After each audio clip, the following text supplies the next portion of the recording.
Hello, everyone, and welcome to Film 5 in All's Authors' very first film festival in celebration of our 10th anniversary. We can't believe that 10 and a half years now that we've been doing this. Thank you for spending your precious time with us, especially during this time of year. We know that you could be doing something else, but here you are, and we appreciate that. I'm Marianne Sciucco, a founder and manager at All's Authors and the co-host for the podcast Untangling Alzheimer's and Dementia, which I do with my friend Christy. And I'm the author of Blue Hydrangeas, an Alzheimer's love story. You might not know that all of the members of our management team are also authors, and we all have our own books. So that's our claim to fame. We're all authors, and we've all been caregivers on a dementia journey. So this film festival has been fantastic. We've had so many people sign up to get the links and attend the film discussions and download the replays of the podcast and watch it on YouTube. And we're really thrilled about that because that was what we wanted to do. We wanted to bring these stories, these films, to people who need to see them to learn about the Alzheimer's dementia journey, to find some support and comfort and maybe take home some tips, some strategies to help them with their own situation because, everybody's different. All the situations are different. So we've had a really terrific lineup of films. There were 5, and this will be the last of the film discussions. The links continue to live if you sign up to get the links. So if you haven't watched all the movies yet and you want to see them, it's a good idea to sign up, get all the links, and then you can watch them at your leisure. That's how we designed it, so that people could watch when they had time, when they were in a good spot to focus on a film because, it's time investment. So we're really excited about the film festival, and I hope that you are too. So today we wrap up with our final film called The Present, with its creator, C. Nathaniel Brown, also known as Chuck. So we will call you Chuck. And this is a beautiful short film that captures the end of our film festival perfectly, because while the first 4 films focus on the impact of dementia, the caregiver journey, The Present takes us forward to 1 year after losing a parent to dementia, which I call the natural conclusion to this journey. And with the Christmas holidays as a backdrop, it's a fitting final film. So we are in the midst of the holiday season, so hopefully this will resonate with you. So C. Nathaniel Brown is an award-winning filmmaker, best-selling author, and storytelling coach. In addition to being CEO of the Atlanta-based media and entertainment company Expected End Entertainment, Brown, or Chuck, is founder and executive director of Exposed Dementia, Inc., a nonprofit organization created to utilize the arts and media to educate about dementia, erase stigma, and advocate for those living with dementia and their care partners. And he is also the recipient of several awards, including Maud's Award for Innovation in Alzheimer's Care, Dementia Arts Impact Award, the Leader in Alzheimer's Support Award, and International Impact Book Award in Health. And I'd also like to introduce you to my podcast partner before we go any further, which is Christy Byrne Yates, who is a manager at All's Authors with the ominous task of keeping our YouTube channel going. She's the author of Building a Legacy of Love, Thriving in the Sandwich Generation. We are recording, and we'll post the recording to YouTube and also on our Untangling Alzheimer's and Dementia podcast. And you can listen to it on all the major podcast sites and find it on our website, allsauthors.com. So let's get started. Welcome, Chuck. It's great to see you again. Thank you. Great to be here, of course. Now, I rewatched your film yesterday. I watched it a while ago, and the second time it was even better. And I still have some tears in my eyes. I mean, at the end, it was just like, oh, it's heartwarming and kind of sad. And I think it brings back a lot of memories from my own care journeys as well. So, can you tell us the origin story behind your film and how you came up with the idea? No, yes, I can. So the idea came about just from talking to people, including, my family. For those who don't know, my family has been hit hard by dementia. A lot of family members lost. We never talked about it, didn't know what it was, only heard the term dementia. So it was a lot of reflecting, like what could have been different? What could we have done? How do we maintain Mm. memories? How do we share memories? Like all of those things. And so I started thinking about different ways that we could do that. And I personally have, I think it's called a Father's Legacy book, where I jot down stories, for my children, grandchildren, and things Mhm. like that. I supposed to be doing a video presentation as well, but I can't seem to be consistent with that. I'm a writer, so that's the easy part for me. And so I just thought, what way can I present something to others for maybe them to think about, I should do this too, or I should find another way to maintain memories so I can always have something of my loved one. Um, of course, if we think ahead, that would be great, and then start planning some things out. But a lot of times we're reactionary. And so I just wanted people to start thinking about it in a different way. Wanted to do it as a holiday film. So I contacted a few of my friends who also do films, and that's why in the beginning it said all hands on decks production. I just called all my friends and like, I need all hands on deck for this one. Nobody's getting paid. We're just gonna tell this story, and that's what came of it. I just wrote out some thoughts and ideas, developed it into the script, and then I thought it was just perfect for us to be able to come together and do it. Wow, that's really terrific. I love the idea that's like an all volunteer. Nobody gets paid effort because I'm very familiar with that. We've been doing that here for a long time. And that means it comes from the heart, and people believe in what they're doing when they do that.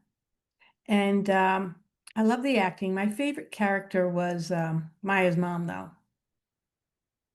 I love that woman, and she reminded me of my own aunt, who I was my first dementia experience, and she used to wear the I don't know what to call it on her head, the little cap. And every time I saw her, she just reminded me so much of her. But back in that day, this was like in the early 80s, we didn't have filmmaking equipment like we do today. I mean, it's on your phone, so you can just pick it up at any moment, like Frank Silverstein did with his film. Just pick up the phone and hit record. We didn't have that so much.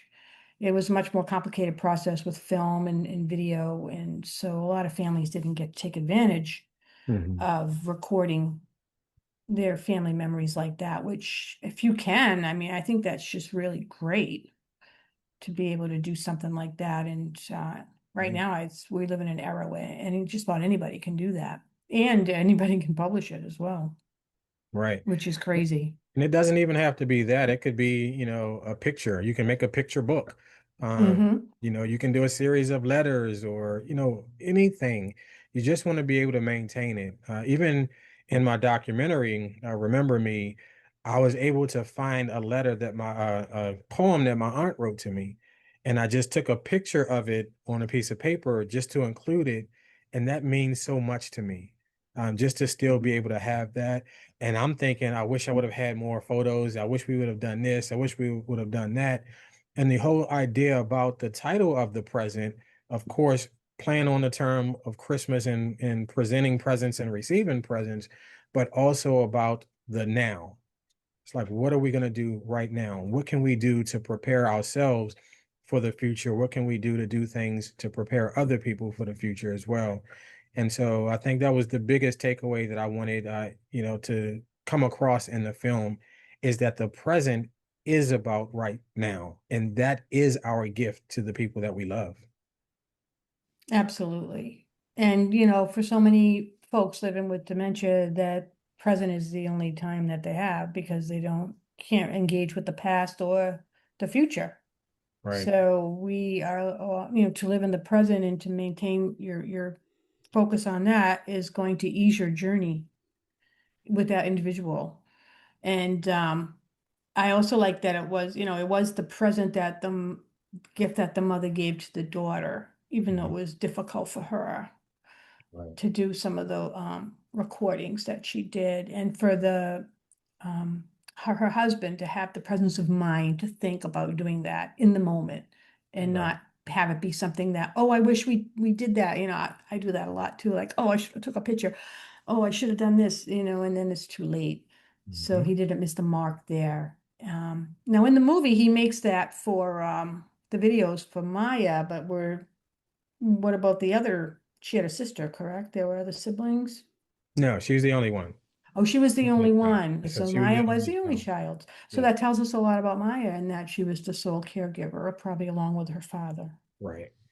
And she was also a sandwich caregiver because she had very young children.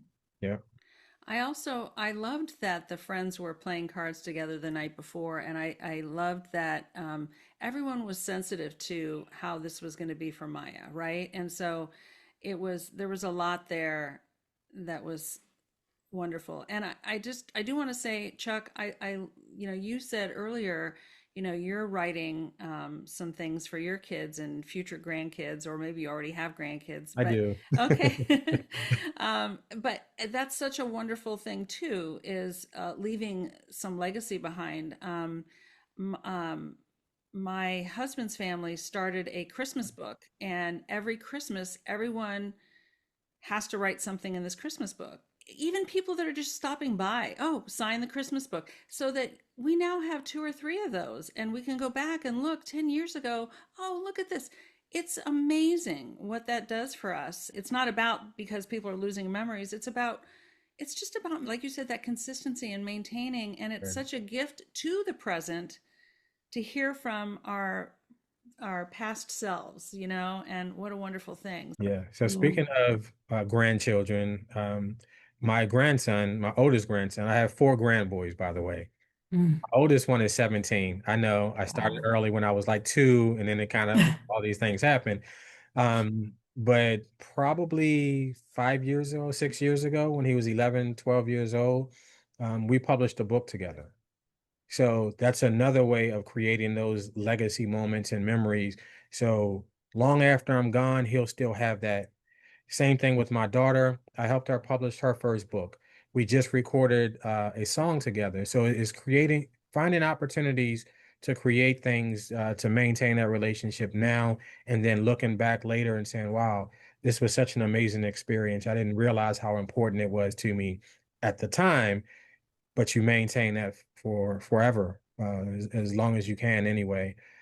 So I think that's what I was really trying to get people to understand.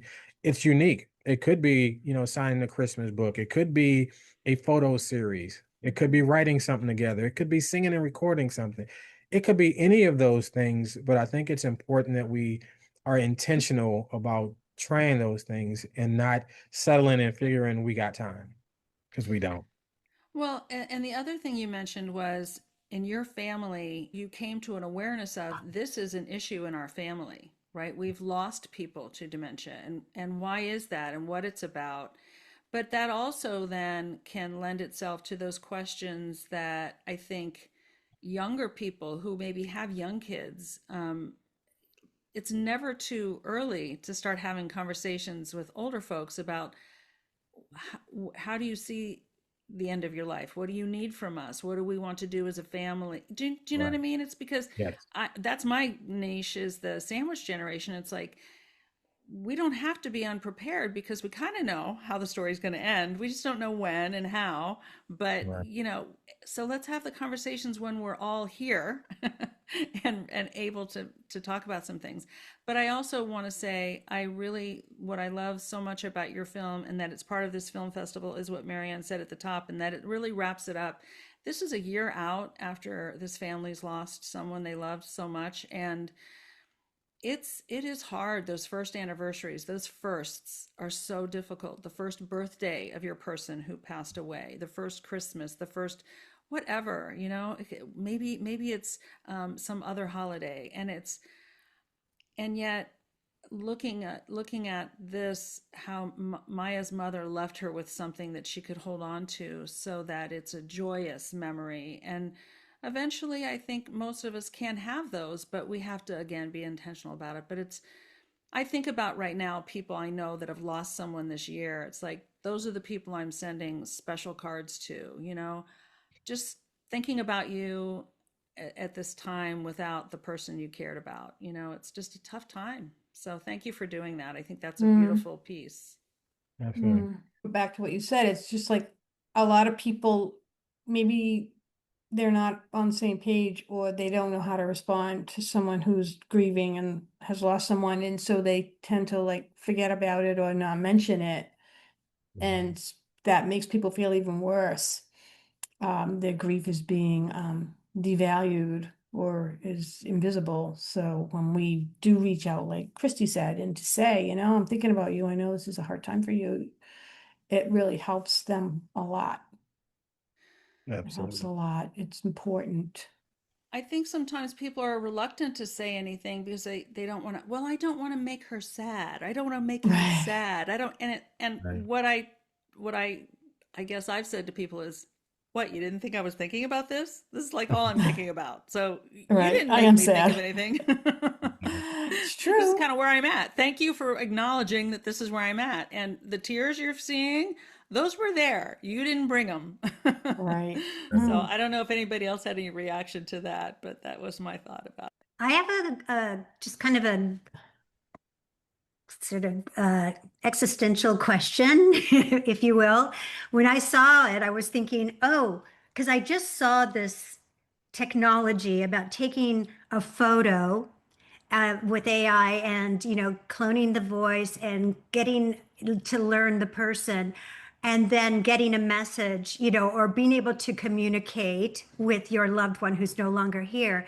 And the idea of it doesn't sit well with me. It feels wrong and kind of scary, but I just wanted to throw it because I thought maybe you were going there. I wasn't sure what was going to, because I knew it was going to be a video. I could see obviously when you got the iPad. And then I thought, I wonder how, what do you all think about that? Because I think it's kind of, I mean, it could be comforting, but it also is just Very scary. scary, right? Yeah. Hmm. Yeah. I've seen it. I know it's on the rise, and Hmm. I think eventually it will be presented the right way. Right now, like it's new. So everybody's like, I don't know. I don't know how I feel about it. Mm-mm. But it's going to become something that's so common. You're like, you know what? I want to do this for, mom and dad. I want to. And so I think when you're missing someone like that, especially after it becomes a little more common, you'll feel like they're there with you. Um, it'll probably freak me out right away first, Yeah, me too. But yeah, we'll see how it goes. I Kitty. was, I was just gonna say the last person I would want to clone and hear her voice is my mother. Boy, she'd have a lot of things to say right now about my weight, about my attitude. It's like That's I'll just funny. remember all those things from the past. Yeah. Well, I know that one of the things that freaked me out, and I actually wrote about this on my blog, is sometimes, I pick up my phone and it shows me random photos, or like Facebook will show me like a memory and it's my mom or it's somebody that I'm like grieving. And I don't like to see that pop up at random like that. It just, whatever I'm in the midst of that at the moment, it just completely disrupts that. And maybe I'm not thinking about them at the moment. Maybe I'm in a good mood and a good place, and I don't like to be dragged back to that grief. I find that to be very intrusive and disruptive. I try to shut it off. Mm. So how do people feel about that? Yeah, I've had the opposite of that.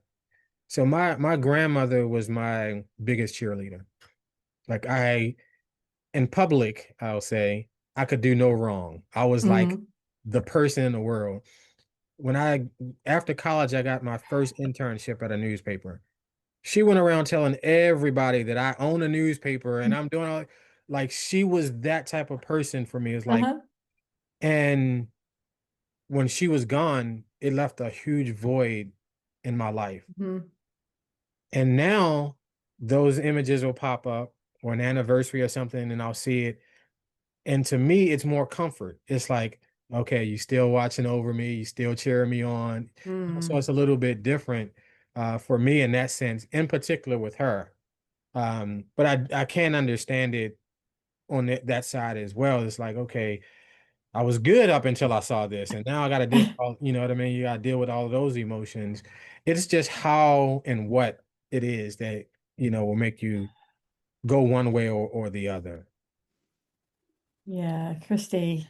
I totally hear you, Susie and Katie. I totally hear you guys. And Marianne, I hear you too. Like, I'll see things that pop up. I'm kind of like Chuck. I'm like, oh, I see them and I go, oh, even if they weren't in my mind that day. But I also think this is such a digital divide issue because my children are in their 20s, mid 20s, and the younger cousins of my husband's family and my nieces and nephews on other sides, they think with their phones and they think with video and they think like this, and that's how they so they're I see some of the cousins in my husband's family getting together with the grandparents and recording interviews with them, like, tell us about when you were a kid or whatever.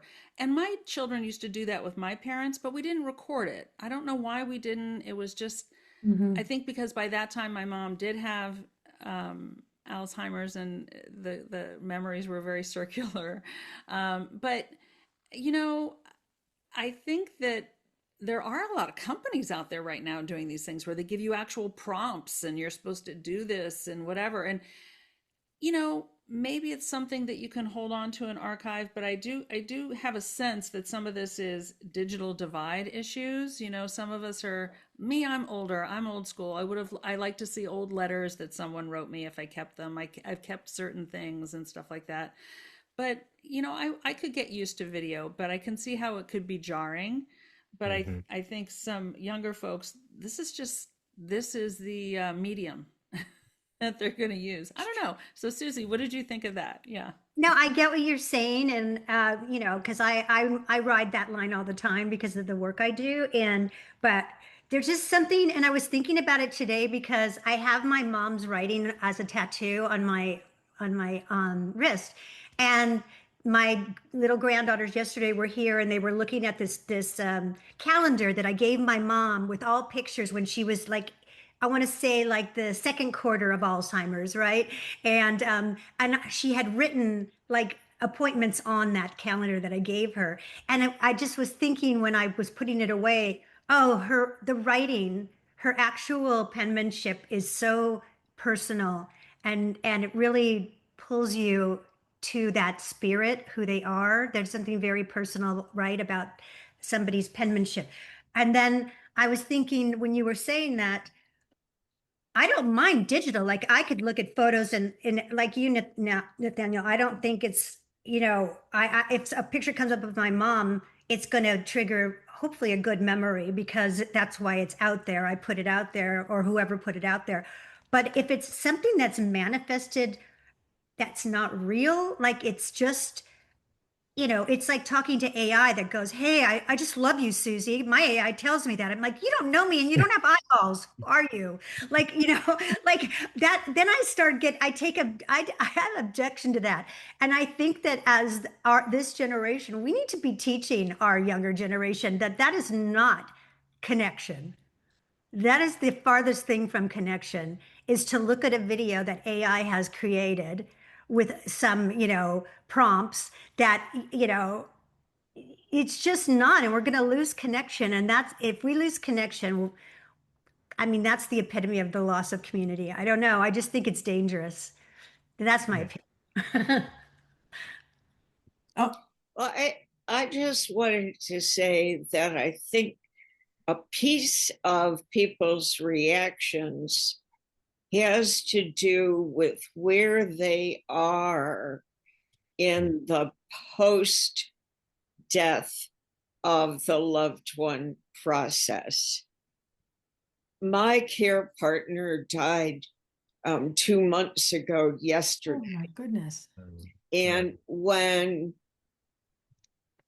I get one of these memory reminders or things on I cannot wait to delete it, because right now my grief is so raw that there's nothing comforting about it. It takes me right back to the worst possible place. But I was widowed 53 years ago at the age of 28. And although the two grieving experiences are quite different for many, many reasons. The early one was an accident, unanticipated, and I was very young. This one, I'm 82. This, I've been on this caretaking journey for 6 years. So that's a difference. But I also think it's the rawness. And in my first experience, my late first husband's parents grieved completely differently. His father never wanted to hear his name again because it took him to a place he couldn't bear. His mother could not stop talking about him. And the first time I visited them, and then, which was a shock, there were photographs of my late husband all over every one of the kitchen cabinets. Wow. And even going into the kitchen was hard for me. And it was only a few months after his death. So, I mean, but it continued. And I, over the years, have thought to myself, how did those two people manage to live together with such a divided response to grief? They did. I mean, they lived for decades after that because he was only 30 when he died. But wow. So I do really think it depends where you are in the grieving process. And grief is such, as you all know, hard work. Yeah. And it's different for everybody. Absolutely. Different ways at different times, different wind blowing, different color in the sky. It could be anything. And I think for the people who are dealing with loved ones and family members, friends who are grieving, is to be sensitive to where they are and their experience and not put ours on them. Right. Right. And so, and allow them to choose whether or not they get a blast from the past. Yeah. And not Facebook, right? Yeah, Facebook. I'm sorry, I was just going to add that I see a lot of storytelling from the inside of the dementia family caregiver journey, but once it's over, and the inside, I found while everybody's different and every household's going to go through it differently, there were so many similarities. I guess maybe because I haven't figured out my own journey yet, even though it's been 4 years, I still feel a level of loss for my mom, but also loss for myself that I can't quite put my finger on how to fix that. So I think the storytelling, what I loved about your film, Chuck, is the storytelling is the end of the journey and how you're working through what you're doing once this, for me, it was beautiful, wonderful, tragic, horrid. It was all the things. So you go through this journey and then you're left without it. And, I really loved how you showed this family working through that, because I don't think that's something out of all the writing I did about the journey, I've never really written about where I'm at now and what's happening. So I haven't connected to that community. And that's what I really liked about it. Yeah, thank you. I definitely think that's one of the areas that we dropped the ball on as a society. I know there are people who do deal specifically with grief. I know Helen does as well. And it's wide open though. It's like so many people are hurting in so many different ways, and we don't spend as much attention there as we do with, okay, here's a support group. Here's 10 warning signs. Here's this. And so I think that's something that, you know, again, like more somebodies will have to take the lead there because people are really hurting, years after. And then people feel like, oh, okay, their loved one is gone. They're okay. They moved on, whatever. And that's just not the case. And so for me, just seeing how that experience has happened in my family and in a few people that I know, and it's like the what ifs. Well, what if this would have happened, or we could have, or we should have done these things? And so that was part of the reason I said, okay, if I just touch on this little piece of it, and then I can add something to it later, or then I can point somebody in a direction there, or make a connection with somebody who's doing more, it'll help. Something, somebody, somewhere. Obviously, none of us can do everything and reach everybody. And even when I was trying to run from this area, because I've done a lot of things in a lot of topics. So mental health, sexual abuse, bullying. I've always been able to do something, do a short film, do a writing piece, and then I'll move on to the next subject. I tried that with the dementia. So I did That's My Brother, that short film. And I was like, oh, I dealt with my aunt's situation. I can move on. Then people started saying, well, what type of dementia? I'm like, what do you mean? I said dementia, dementia, dementia. I don't understand. Is this a trick? And they was like, no, it's over 100 types of dementia. And I'm like, okay, now I don't know anything. So that kind of started me into learning more. But then I said, okay, I did this Remember Me documentary. Okay, I'm good now. I can go. And God was like, nope, come on back. And so what he told me is that you have a voice that can reach people nobody else can, just like they have a voice that can reach people that you can't. And so we all are needed in this space. And so again, if I can just take a piece and share a little bit, that's going to reach somebody. And then maybe it'll inspire somebody else to say, you know what, I love that. Let me do this. And we'll just continue to have impact like that. And sometimes it's just a short 5-minute film, or it's a quick podcast or blog or whatever it is. We can never minimize the little that we do thinking it's little. That little is huge to somebody in need.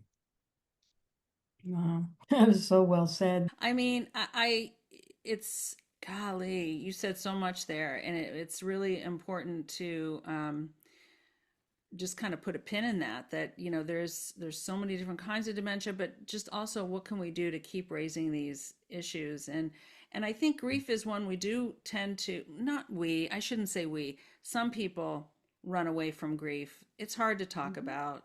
It's hard to be with somebody who's grieving. It's hard to be the person who's grieving. It's tough, and anyway, so I appreciate, like things all of you have been saying. It's important for us to say these things out loud, and that's what's the beauty of film. And with Al's authors, we're authors, but we're storytellers, just like filmmakers are storytellers. And so it's so nice to have now another medium in our piece here of Al's authors to just connect with people. So like I think Susie's right on, like connection is so important. So That's right. Yes. And there's another grief story in the movie that we don't really get to explore, but I did pick up on it, so I hope I'm right, Chuck. And it was Maya's father, right? Yes. And when somebody at the table, one of the friends asked him, "Well, how are you doing?" "Well, I'm doing okay." "Oh, I have to go to the restroom," and so he gets up. You could see that he didn't want to go there. Right. And he got up and he walked out and left. And so I said, yeah, well, there's another story to be told with what he's going through. And he kind of like, and that's kind of, and it would typically be a man maybe who responds in that way. And he has his own reasons. We're here at a holiday and stuff, so there's really not a place for me to disrupt what's happening here. Everybody's having a good time. I don't want to be the one to drag everybody down. That's kind of what I got from that. And the other thing I got was with her being a sandwich mom, caregiver, how life just goes on. The person passes away and life just keeps going. I mean, there's no break.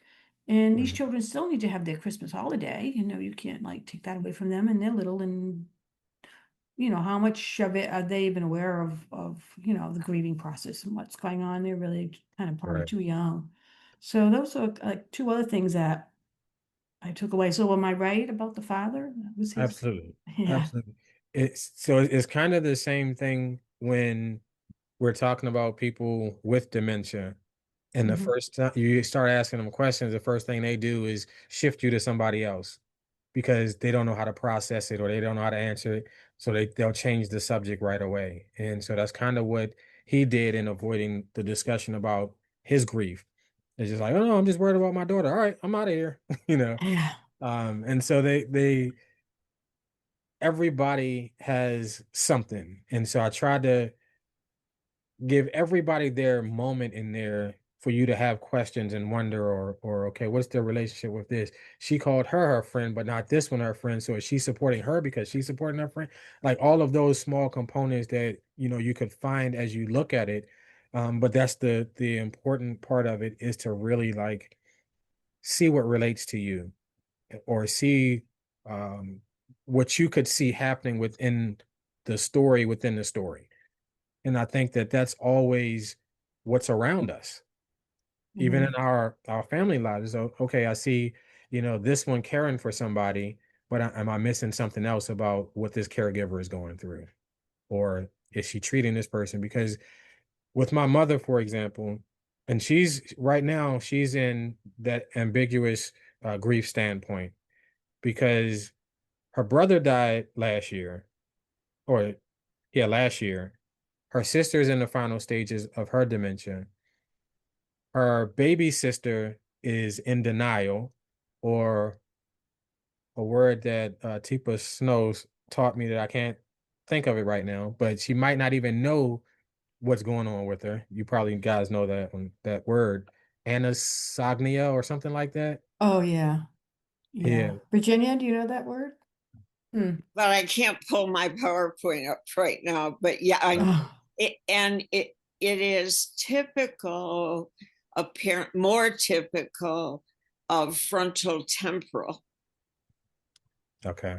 Just and if any of you have read, and I think it's a phenomenal book, um, Emma Hemming Willis's book, The Unexpected Journey. Um, Bruce Willis has it. I mean, he has frontal temporal, but he is absolutely unaware, not in denial, Mhm. just plain unaware. And there is a clinical term. Yeah. So Tipa told me to really don't assume that my aunt is in denial. Right, He was like, it could be something. So if you assume that, you're going to treat her with that assumption as opposed to trying to help find out what the right. situation really is. So I was like, this is awesome. Never heard the word before. But my mother is kind of in the middle of all of that. So she's the last of her siblings without dementia. And hmm. experiencing what her brother went through and him dying last year, to her sister in the final stages, actually determining right now if she's going into hospice or palliative care, or what the best course is now. And my mother is just like hurting, and she doesn't know what to do or how to feel, and then she's worried about her own health. But one of the things that happened, and I might have shared this with a couple of you before, when she was caring for her brother, before she knew what he was dealing with, he was urinating in her flowers Hmm. and on the wall and in the corners, and she would just go off on him, and just everything that he was doing. And then after we found out what he was dealing with, and after I talked to her, and after she saw the documentary, she was like, I would have done so many things differently had I known. And that's what we're trying to do now, just educate people to say, hey, this could be going on, or don't assume like I did, but figure out what it is. Let's get more information, and then let's handle the situation better. And I think that goes across the board because we're all over the place sometimes. And we think, we feel, we hear, like all of these things, and then we don't know what to do with it. So from our standpoint, it's yes, let's educate, let's support, let's connect people, like whatever it is that we have to do so that we can all live better, whether that's, a dad who is trying to look out for his daughter because his wife and her mother is gone, or, whatever that situation is, we have to do a better job of understanding where people are, who they are, and how they respond to certain things. Because that whole situation could have gone left if she just took the iPad and was like, "Oh, this is a joke," and threw it up against the window, smashed it. Then the video would be gone. So it could have, like, we just have to be sensitive to everybody's situation and then help where we can. If we can't help, I'll be the first one to tell you, I don't know it all. Let me point you in the right direction. But as a lifelong learner, if you tell me something, even though I can't pronounce the word, I remembered the word and I looked it up at the time. I was like, I'm going to learn what this is. And then at some point, I might have to tell somebody. So we just have to do a better job of living in community. Awesome. Can somebody say what that word is too? So everybody listening will know Well, what I we're was talking just about. going to say, that phrase, it's Greek to me. It's a Greek word. So it is, in fact, Greek to me. It's Okay. Anosognosia. Anosognosia. Let's see if who got close. I mean, we're all close somewhere in there. Yeah, we all learned a word of the day. Okay, I'm going to play it. See if you can hear this. Let me know. Anosognosia. Okay. We all learned something new. Anosognosia. Okay. Anosognosia. I never heard. That sounds so Never made heard of up. that. That's It such a made does. up And I word. wasn't close, but I Yeah, that was cool though. Susie, can you read that definition that you had looked at? You still have it? Yes, thanks. It is a condition where you can't recognize other health conditions or problems that you have. Experts commonly describe it as denial of deficit or deficit or lack of insight. It falls under the family of agnosia. All of happen when your brain can't recognize or process what your senses tell it. Oh, okay. That's the official diagnosis. Mm-hmm. A question for Chuck. So you've covered so much in your advocacy for dementia. What are you thinking about highlighting next? Like, I know you're doing an anthology. What other part of it, or what other part that you've already explored but you want to go into deeper? Are you sure you're ready for that, Kitty? Okay, here you go. So there are several things. Of course, we're doing the conference again in March. At the conference, we're going to be doing a piece that I wrote live on stage, which kind of deals with the introduction of the arts as therapy for people living with dementia. So it's just a creative way of doing that. But in addition to that, of course, we're doing the caregiver anthology. I'm doing my second dementia book, which will be coming out in February for my birthday. And with that, so I want to do a TED Talk. And the title of that was going to be, probably still is Dementia Saved Today. And so as I kept thinking about it, because I don't know how to get to a TED Talk, I said, let me just continue to write. And so I'm going to do the same title for the book. And the whole base is kind of the present. It's how dementia has impacted me to the point where I cherish and value every day. And so it saved today, where I would have taken something for granted, where I would have just eaten everything, or I would have waited to call somebody that popped in my head or whatever. It changed and saved today for me. And so I basically write about how it's pulled me into purpose, or what my friend called my life's work. Again, have always done a lot of different topics, but this chaos of dementia in my family has led me to where I'm supposed to be in purpose. And so that book will be coming out in February. That's how I'm going to celebrate my birthday. I'm also Awesome. doing an art exhibit with what I've been doing as therapy with art. And then I'm also releasing an album that will have dementia specific songs on it as well. So for example, I do have a song called Remember Me. And it's really talking about, that whole process of wanting to be remembered, but then also remembering other people. So that's a few of them. But I'm also working on some research. So I'm getting into the research side of things as well.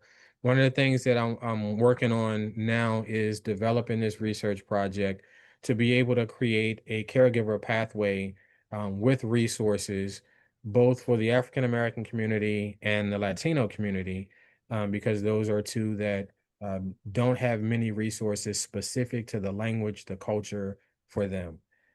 So yes, I'm trying to sleep better to live longer and healthier, but I just keep adding stuff to do.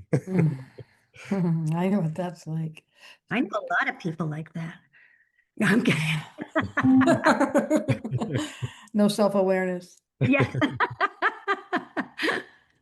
So, Chuck, you are a very, very busy man and full of passion, and you found your project, your life's work, which is really, I'm sure, fulfilling and a legacy, definitely a legacy that you're leaving behind. But you have one other thing that you didn't mention, and that is the Exposed Dementia Conference, which I believe is coming up in March next year. Can you tell us a little bit about that?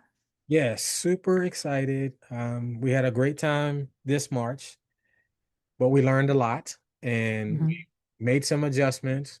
It's going to be fantastic. So we're still going to have the comedy show. We're still going to have the art exhibit. We're still going to have the film festival. We're going to have Tipa Snow there as our um, keynote speaker on Saturday, which we're calling Caregiver Saturday. So we're now having a professional track and a caregiver track. Oh, great. Before we just kind of mixed everything up and said, go where you want to go. So now we're going to have two defined tracks and sessions, presentations geared specifically to those groups. We're still going to have our respite room so people can bring their loved one with them while they attend the conference. It's just going to be so awesome. So you got to just come on out. That sounds great. And people can learn about it at your website, which is Yes. exposeddementia.org, and there's a conference page. perfect. That's great. Before we wrap it up, I wanted to ask you, what would you say to people right now who might be experiencing a first holiday season after having lost a loved one? I would say go with that word that Susie mentioned, connection. Don't isolate yourself. Be around some people that you love, that love you, that care about you. And even if it's just sit in silence, you don't have to be forced to talk about it or, open your heart up about every single thing that you're feeling, but just be in a space where you know you're safe, you feel loved and protected. And if you do decide to talk, those same people will be willing to listen. But you don't have to do it alone. You don't have to be alone, and you don't have to feel like you're a burden. Perfect. Thank you so much.